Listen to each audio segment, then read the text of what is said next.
His phone buzzed with a message from Rose, a photo of the kids getting ready for bed, all smiles and pajamas. "See you tomorrow for baseball practice," the message read. David smiled, his heart full. Tomorrow. He had tomorrow, and all the tomorrows after that, to show his children that love was worth more than any fortune he'd ever made. A year can change everything, if you're willing to learn from your mistakes. David sat on a park bench, watching his children play on the swings. It had taken 3 months of careful conversations before Rose agreed to tell the kids about him. Another month before they were ready to meet him. Now, after a year of small steps and steady progress, he was finally becoming part of their lives. "Dad, watch this," Tommy called out, jumping from the swing at its highest point.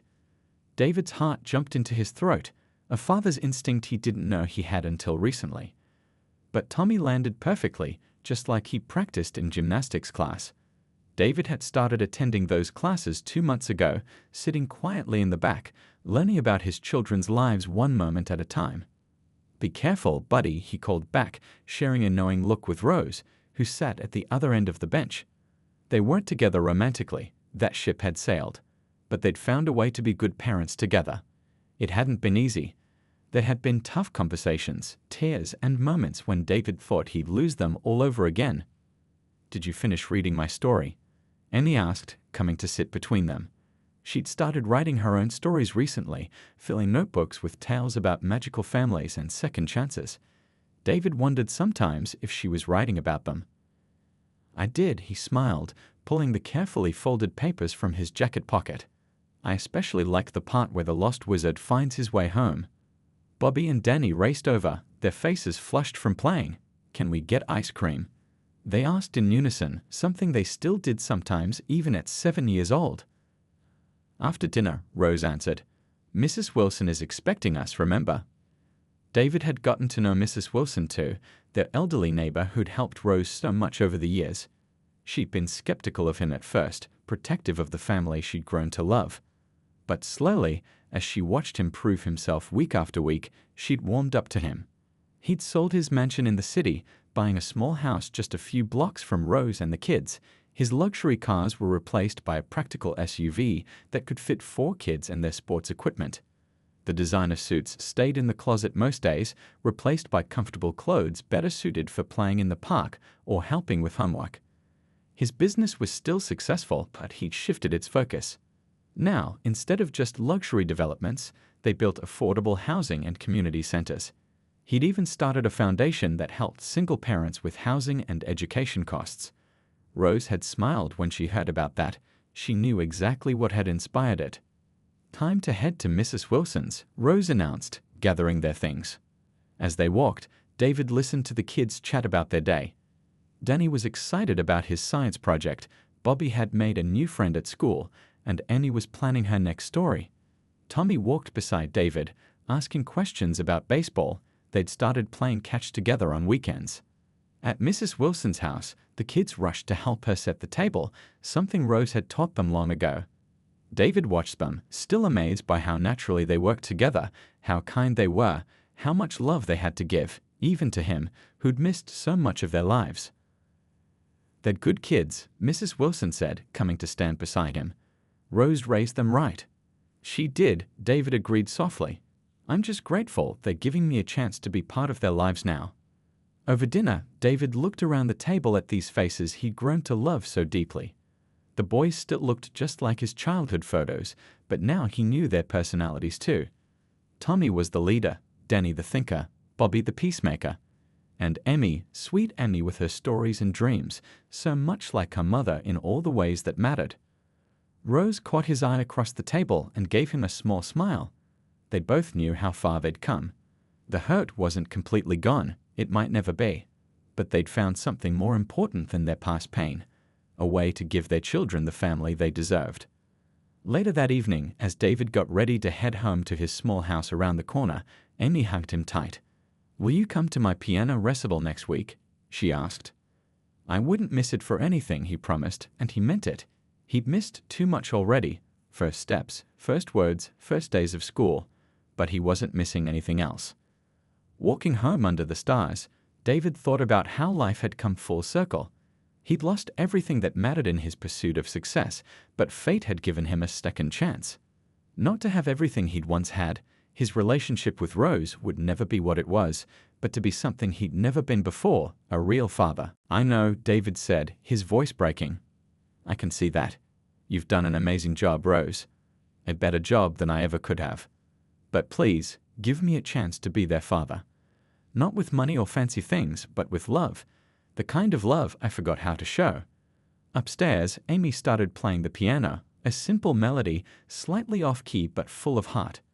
The sound floated down to them like a soundtrack to this moment of truth. Rose took a deep breath. "I'll think about it," she said finally. "But if, and it's a big if, I let you into their lives, it has to be on my terms. No disrupting their routines, no grand gestures, no trying to buy their love. You'll have to earn their trust, just like you'll have to earn back mine." David nodded, relief and fear mixing in his chest. He had a chance, a small one, but a chance nonetheless. As he walked back to his car, he heard one of the boys calling down to Rose about dinner, his son's voice, his child. He had so much to make up for, so much to learn, so much love to give, if they'd let him. The private investigator's report sat on David's desk like a ticking bomb. After a sleepless week, he finally knew everything. The boys were Tommy, Danny, and Bobby. The little girl was Amy. They lived in a small apartment above a bookstore. Rose worked as a home healthcare nurse and had started her own small business. The kids were top students, involved in community service, and loved by everyone who knew them. Every detail felt like another punch to his gut. The boys played Little League baseball. He should have been their coach. Annie was learning piano. He should have been at her recitals. They volunteered at the local food bank every month, exactly the kind of thing Rose had always believed in, the kind of values he'd once shared before money clouded his vision. "Sir?" His new assistant poked her head in. "Your 2 o'clock is waiting." "Cancel everything," David said, his voice rough. "Cancel everything for the next week." He spent hours looking at the photos his investigator had taken. The kids walking to school, playing in the park, helping an elderly neighbor with her groceries. In every picture, they were smiling, laughing, living a life full of love and purpose without him. One photo particularly caught his eye. The boys were taking turns pushing Amy on a swing, while Rose watched from a nearby bench. They didn't have designer clothes or expensive toys, but they had something his massive house and luxury cars couldn't give him: genuine happiness. Finally, after days of torturing himself with what he'd lost, David made a decision. He wrote a letter to Rose, then tore it up. Wrote another, tore that up too. How do you apologize for walking away from the best parts of your life? How do you ask forgiveness for missing 6 years of your children's lives? In the end, he drove to their city again, parked outside the bookstore, and waited. He watched as Rose and the kids came home from school, the boys talking excitedly about their day while Amy hugged a new library book to her chest. They looked so perfect, so complete. Did he have any right to disrupt their happiness? Just then Tommy, or maybe it was Danny or Bobby, dropped his backpack, spilling books everywhere. As he bent to help pick them up, he looked straight at David's car. Their eyes met, and David saw his own childhood reflection staring back at him. The boy gave him a polite smile, the kind you give to strangers, before running to catch up with his family. That moment broke something in David. His own son had looked at him like a stranger because that's exactly what he was. He got out of his car and walked toward their building with shaking legs. The elderly bookstore owner, Betty, was sweeping the sidewalk. "Can I help you?" she asked, something protective in her voice. She'd known Rose and the kids since they'd first arrived, had watched the children grow up. I need to speak with Rose," David managed to say. Betty's eyes narrowed with recognition. "So you're him," she said quietly. "Took you long enough to show up." Before David could respond, Rose came down the stairs to get their mail. She stopped dead when she saw him, her face going pale. For a moment, neither of them spoke. Upstairs, they could hear the kids laughing, the sound drifting down like a reminder of everything that had changed. "Rose," David started, his carefully prepared speech disappearing. "I saw you at the cafe last week. I saw them. Why didn't you tell me?" Rose's face hardened. "Tell you? Like during our anniversary dinner when you were too busy ending our marriage. Or after when you were so quick to marry Christine. Her words hit home, but David pressed on. They're my children too. I had a right to know. A right? Rose's voice was quiet but firm. Rights come with responsibilities, David. You made it very clear that I didn't fit into your new life. Did you think 4 babies would? David felt tears forming in his eyes. They're beautiful, Rose. They're perfect. The boys, they look just like you did at that age, Rose finished. I know. And Emmy looks like your mother. I see it every day. Pleased, David whispered. Please let me be part of their lives. I'll do anything. Rose looked at him for a long moment, really looked at him. She saw the designer suit that couldn't hide his sleepless nights, the expensive watch that couldn't turn back time. She saw the man she'd once loved, finally realizing what he'd thrown away. They're happy, she said softly. We've built a good life here. A life full of love and values and real connections, not business deals and social clowning. The rain started falling outside, matching the storm of emotions inside him. He had 4 beautiful children who had no idea he existed. 4 little lives that had been growing, learning, and loving without him. The weight of what he'd lost, what he'd thrown away, settled over him like a heavy blanket. For the first time in years, David Lee, the successful real estate mogul, put his head on his steering wheel and cried. Life has a funny way of bringing people together when they least expect it. David sat in his luxury car outside a small cafe in a city he'd never planned to visit. He was only here because a development deal had fallen through at the last minute, leaving him with an unexpected free afternoon in this quiet town 3 states away from his usual territory. The weather was gloomy, matching his mood. His second marriage had ended 6 months ago. Christine had taken half his fortune in the divorce, claiming she'd outgrown him just as he'd once said he'd outgrown Rose. The irony wasn't lost on him. Needing coffee and somewhere to kill time before his flight, he spotted this little cafe. It looked cozy, with warm lights and fogged-up windows. As he pushed open the door, the smell of fresh-baked cookies and coffee wrapped around him like a familiar hug. He was about to order when he heard it, a laugh he'd know anywhere. Rose's laugh.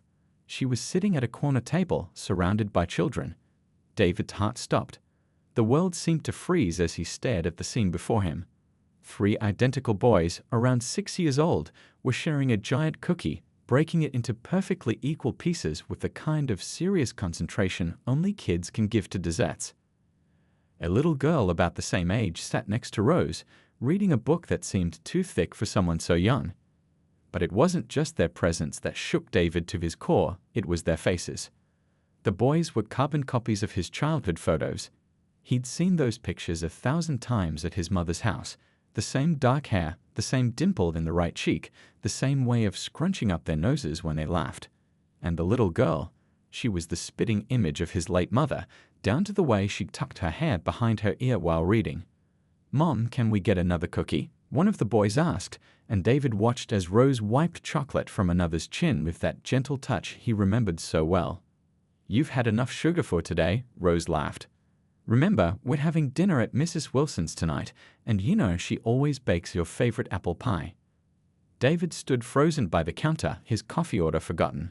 His mind raced back to their last anniversary dinner, calculating dates, remembering how Rose had seemed nervous, like she'd had something to tell him.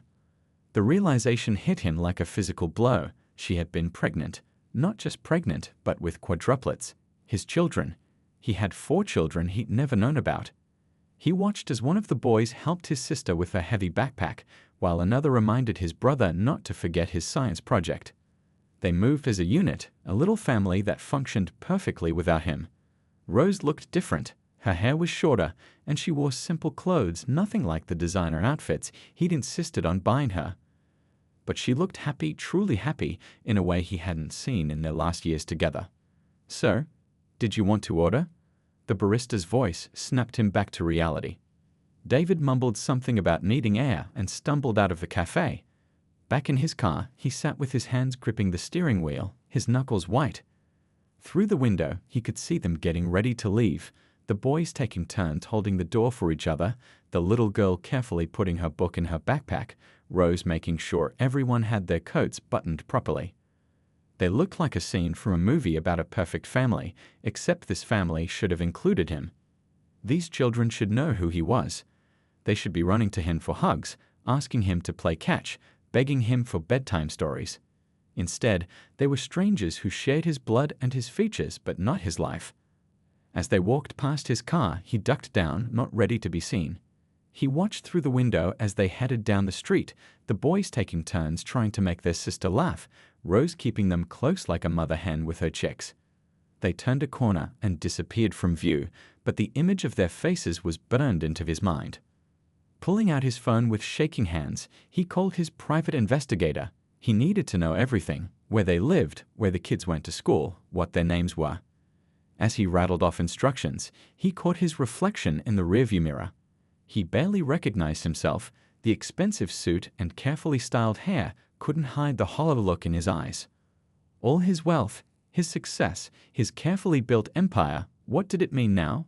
He traded a real family for an empty life of business deals and superficial relationships. While he'd been chasing bigger houses and fancier cars, Rose had been raising their children with the values he'd once held dear himself. Little did she know that life was about to throw another surprise her way, one that would bring the past rushing back into their carefully built new world. 6 years can change everything. Rose stood in her small but cozy kitchen, watching her kids eat breakfast before school. The identical triplet boys, Tommy, Danny, and Bobby, were arguing about who would get the last chocolate chip muffin, while little Amy quietly solved a puzzle book at the end of the table. At 6 years old, they were bundles of energy and joy, each with their own unique personality despite the boys looking exactly alike. "Boys, split the muffin 3 ways," Rose said, adding strawberries to their plates. "And don't forget, it's your turn to help Mrs. Wilson with her groceries after school today." The elderly neighbor had become like a grandmother to the children, watching them after school when Rose picked up extra nursing shifts. Rose believed in teaching her kids the same values she always held dear: kindness, hard work, and helping others.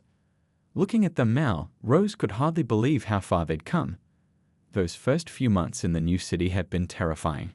She'd found a tiny 2-bedroom apartment above a bookstore, taking the job at the community hospital while she was still pregnant. Her new coworkers had been amazed by her determination, working right up until her doctor ordered bed rest at 7 months. The delivery had been intense, 4 healthy babies arriving within minutes of each other. The hospital staff still talked about it years later. Rose had been so focused on just getting through each day that she hardly had time to think about David or their past life.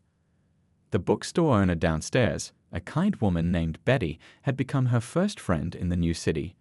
When Rose struggled to find affordable childcare for 4 infants, Betty offered to watch the babies during Rose's shifts, setting up a small nursery area in the back of the store. "These little ones need stories," she'd say, reading to them for hours.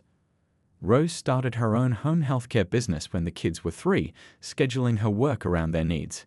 It began small, just a few regular patients who preferred her gentle approach and thorough care.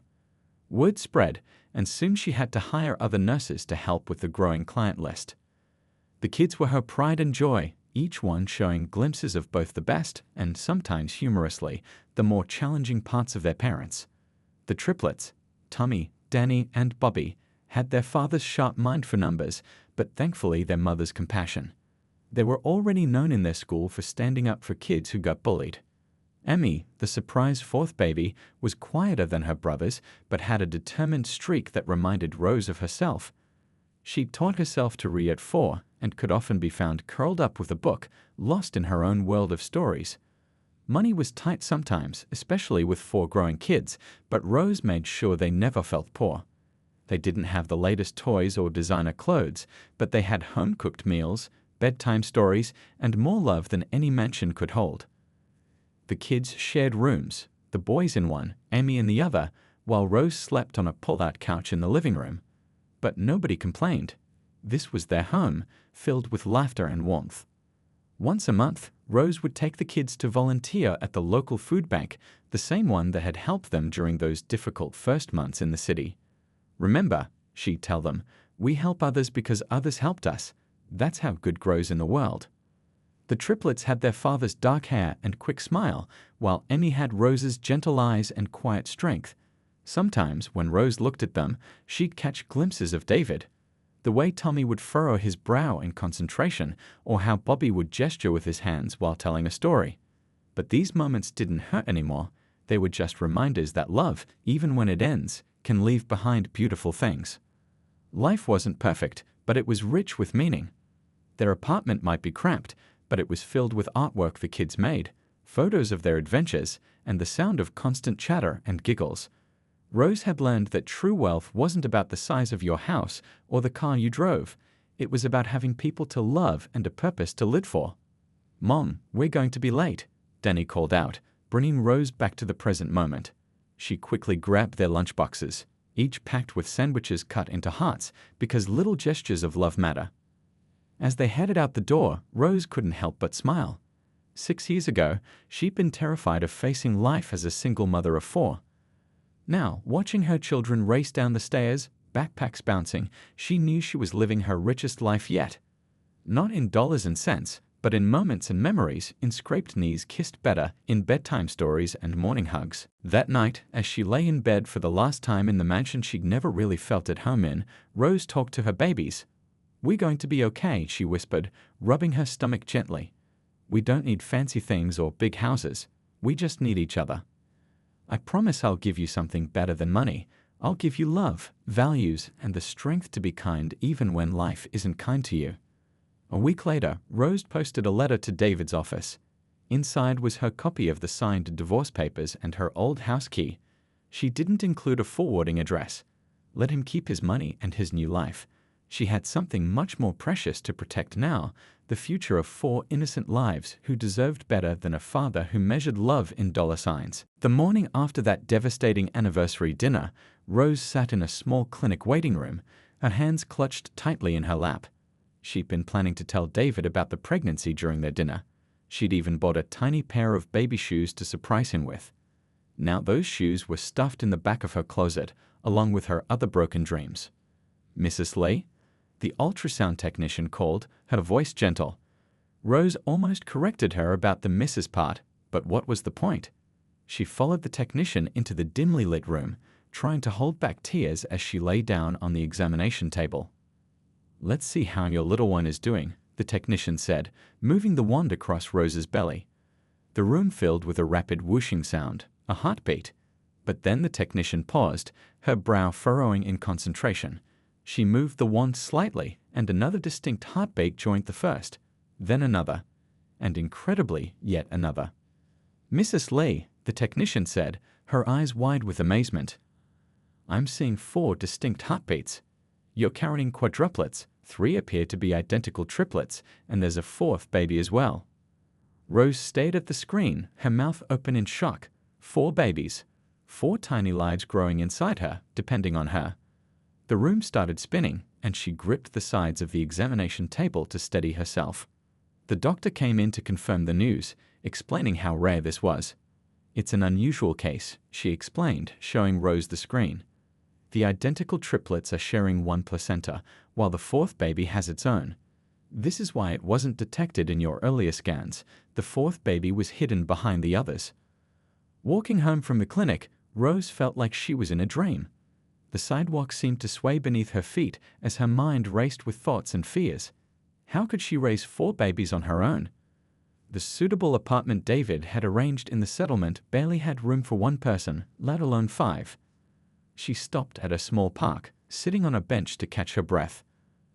A young mother walked by, pushing a single stroller and looking exhausted.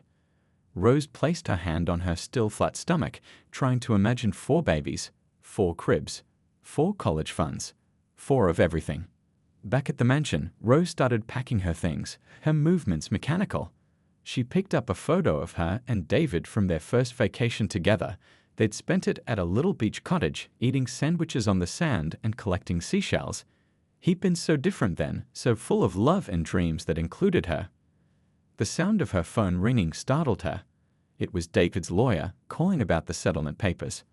As the lawyer droned on about assets and agreements, Rose's hand rested protectively over her stomach. She thought about telling them, about using this news to force David to take responsibility. But then she remembered his cold eyes at the restaurant, the way he dismissed their entire life together like it was a bad investment. "No," she said firmly, interrupting the lawyer's monologue. "I don't want anything else from him. Just the apartment and the basic settlement will be fine." After hanging up, Rose sat on the floor of what had been her bedroom, surrounded by half-packed boxes. She pulled out her nursing certification, which she'd maintained even after David said it wasn't necessary.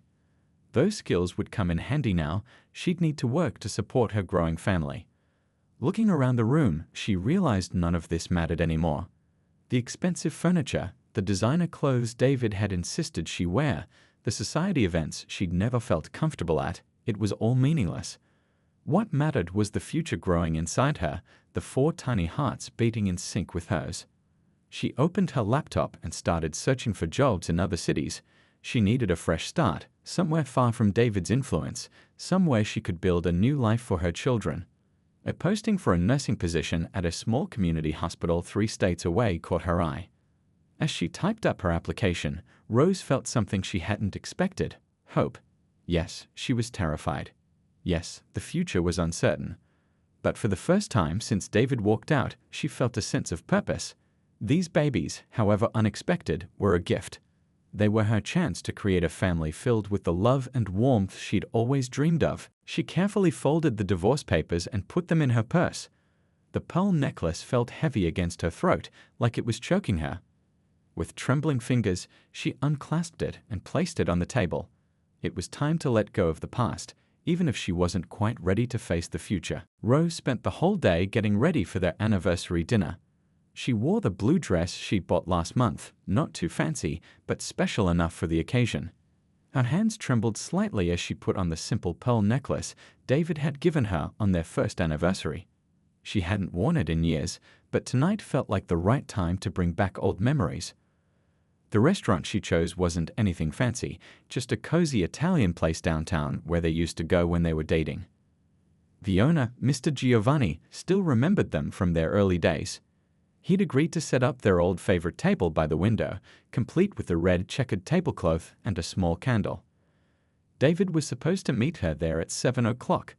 At 7:15, Rose got a text saying he was running late, something about a meeting running long. She sat there, fidgeting with her napkin, watching other couples laugh and share plates of pasta. The waiter kept refilling her water glass, giving her sympathetic looks as the minutes ticked by. At 7:45, David finally walked in. Rose's heart sank when she saw him still in his business suit, his phone in his hand. He hadn't even gone home to change. But worse than that was the look on his face, cold, distant, like he was about to close a business deal rather than celebrate 8 years of marriage. "Sorry I'm late," he said, not really sounding sorry at all. He sat down, immediately placing his phone on the table. "I can't stay long. I have another meeting at 9. Rose's carefully planned speech about recreating their first date disappeared into thin air. "Another meeting? David, it's our anniversary." About that, he cut her off, his voice businesslike. "We need to talk." The next few minutes felt like a nightmare Rose couldn't wake up from. David spoke about growing apart and wanting different things. He talked about how she hadn't grown with him, and how their lives were moving in different directions. Each word felt like a knife, carefully and precisely cutting away at their years together. "I've been talking to my lawyers," he said, pulling out some papers from his briefcase. "They've drawn up a settlement that's more than fair." Rose stared at the documents, her vision blurring with tears. Through the window, she could see the street where they used to walk hand in hand, planning their future. Now David was planning a future without her, and he'd apparently been planning it for quite some time. Is there someone else? The words came out barely above a whisper. David's slight hesitation was all the answer she needed. "Christine and I, we understand each other. She gets my world, my ambitions." "Your world?" Rose's voice cracked. "David, I was there when your world was a tiny office with a leaky ceiling. I was there when you couldn't afford new shoes because you spent all your money on business cards. I believed in your dreams before anyone else did." "That was a different time," David replied, checking his phone as it buzzed. "We were different people. Christine and I, we're more compatible now." Mr. Giovanni came over, concerned by Rose's tears. He'd known them since they were young and in love, when they'd split a single dessert because that's all they could afford. David waved him away impatiently, like swatting at an annoying fly. "I need you to move out by the end of the week," David continued, pushing the papers toward her. "The settlement includes a small apartment in the city. It's suitable for your lifestyle." Rose looked at the man sitting across from her, trying to find any trace of the person she fell in love with. The person who once surprised her with a picnic in the park when she was stressed about nursing exams. The person who cried at their wedding, promising to love her forever. That person was gone, replaced by someone who saw their marriage as just another business transaction to be concluded. "What happened to you?" she asked softly, her voice thick with emotion. "When did money become more important than love?" David stood up, straightening his expensive tie. "I've evolved, Rose. Maybe it's time you did too." He dropped some cash on the table for the drinks they never ordered. "My lawyer will call you tomorrow to finalize the details." As he walked out, phone already to his ear, Rose sat there feeling like the ground had disappeared beneath her feet. Their entire life together had just been dismantled over breadsticks that neither of them had touched. Mr. Giovanni came over, placing a gentle hand on her shoulder. He didn't say anything. What could anyone say at a moment like this? What David didn't know, what he hadn't even bothered to ask, was that Rose had news of her own to share that night. News that would have changed everything. As she sat there, one hand instinctively moving to her stomach, she realized some things were better left unsaid. David had made his choice, and now she had to make hers. As Robert sat in his office, staring at the city lights below, he felt increasingly distant from the life he shared with Anna. The morning's board meeting had secured another major development deal, and as his colleagues congratulated him, he realized Anna wouldn't understand the significance of this victory. She would simply ask if he was happy, if this was bringing him peace, questions that lately made him uncomfortable. The perfect life he had built was changing, morphing into something new. The young man who fell in love with a kind-hearted volunteer was fading away, replaced by someone who measured success in square footage and profit margins. The wedding ring on his finger felt heavier these days, like a reminder of a past life he was outgrowing. Little did Robert know that fate had its own plans. The universe has a way of balancing the scales, of teaching lessons to those who forget their true values. As he drafted an email to his lawyer about discussing options, Anna was sitting in their home garden, holding news that would change everything.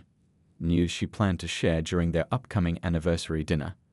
The sun set over their mansion, casting long shadows across Anna's beloved garden. Two lives that had once been perfectly intertwined were about to take dramatically different paths. Robert's perfect life was like a house of cards, built on the shifting sands of material success. And soon, very soon, a wind would come that would blow it all down. Life has a funny way of teaching us lessons, and no one knew this better than Robert Chen. From the outside looking in, Robert had everything anyone could dream of. His real estate empire stretched across 3 states, with luxury developments that turned heads and made headlines. His corner office on the 47th floor overlooked the city skyline, a daily reminder of how far he'd come from his middle-class roots. But the true pride of his perfect life was his wife, Anna. They met 10 years ago at a local charity event where she was volunteering. Back then, Robert wasn't the real estate mogul he would become. He was just starting out, hungry for success but still grounded. Anna's genuine smile and kind heart caught his attention immediately. Unlike the other women at the event who were clearly there to network, Anna was wholly focused on helping others, her sleeves rolled up as she served food to the homeless. Their love story bloomed naturally. Coffee dates turned into dinner dates, and soon they were inseparable. Anna brought out the best in Robert. She reminded him to slow down, to appreciate the simple joys in life. When they got married 2 years later, Robert promised to always keep that balance she brought to his life. The first few years of marriage were like a dream. They bought a beautiful house in the suburbs, complete with a garden that Anna lovingly tended to every weekend. She would spend hours planting flowers and vegetables, saying there was something magical about creating life from the earth. Robert would sometimes join her, though his phone was never far from reach as deals and opportunities kept flowing in. As Robert's business grew, so did their lifestyle. The modest house was replaced by a mansion with marble floors and crystal chandeliers. Anna adapted to their new world with grace, though she never lost her down-to-earth nature. She still volunteered at local shelters and taught art at the community center, even when Robert's new social circle raised eyebrows at such common activities. "You don't need to work anymore," Robert would say, watching her pack supplies for her art classes. "We have more money than we could spend in 3 lifetimes." Anna would just smile and reply, "It's not about the money, dear. It's about making a difference in someone's life." But somewhere along the way, things began to change. Success has a way of shifting perspectives, of making people forget their roots. Robert's calendar filled up with high-profile meetings, exclusive club memberships, and charity galas that were more about being seen than making a difference. The simple dinner dates with Anna were replaced by business dinners with potential investors. Their comfortable movie nights at home became rare as Robert attended one networking event after another. Anna noticed the change, but tried to keep their connection strong. She would leave little notes in his briefcase, sharing words of encouragement or simple "I love you" messages. She attended the fancy parties at his side, making polite conversation with people who talked about nothing but money and status. But in quiet moments, she missed the Robert who used to spend Sunday mornings making pancakes with her in their old kitchen. Their 8th wedding anniversary was approaching, and Anna had been planning something special. She wanted to recreate their first date, a simple dinner at the local Italian restaurant where they had talked for hours about their dreams and hopes for the future. She even found a photo from that night, tucked away in an album, showing them both young and full of genuine joy. What Anna didn't know was that Robert's world had already shifted dramatically. His new secretary, Linda, had been turning his head for months. She was everything Anna wasn't: sophisticated, ambitious, and deeply embedded in the high society world Robert now considered his natural habitat. Linda understood the language of power and wealth, never asking Robert to slow down or remember simpler times.